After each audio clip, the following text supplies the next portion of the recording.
قانتات کو سلام، حافظات کو سلام، ذاکرات کو سلام، صائمات کو سلام، متصدقات کو سلام اور متصدقین کو سلام۔ جتنے بھی قرآن میں تذکرے آئے ہیں، اسی لیے تو نے قرآن کے اندر سلام علی موسیٰ و ہارون، سلام علی الیاسین، سلام علی نوح فی العالمین، سلام علی ابراہیم، سلام سلام سلام۔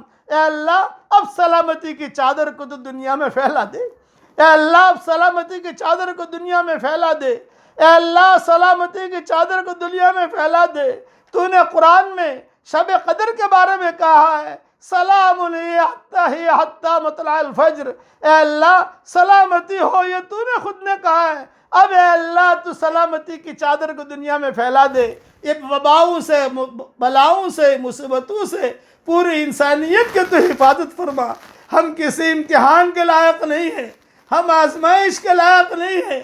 امتحان تو قوی ایمان والوں کا لیا جاتا ہے، ہمارا ایمان تو بہت کمزور ہے۔ اگر تو نے ہمارا امتحان لینا شروع کر دیا، ہمارے قدم ڈگمگا جائیں گے، ہم لڑکھڑا جائیں گے، کچھ پتہ نہیں کون سے دیواروں سے ٹکرا جائیں گے۔ بغیر امتحان کے ہمارے بیڑوں کو پار فرما، بغیر امتحان کے ہمارے بیڑوں کو پار فرما۔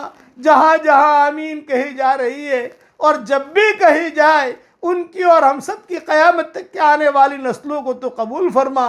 خالی ہاتھ واپس نہ لوٹا، تیرے دربار میں خالق کوئی آئے خالی ہاتھ واپس چلا جائے، یہ تیری شان کے خلاف ہے، یہ تیرے علو مرتبے کے خلاف ہے، یہ تیری بلندی کے خلاف ہے۔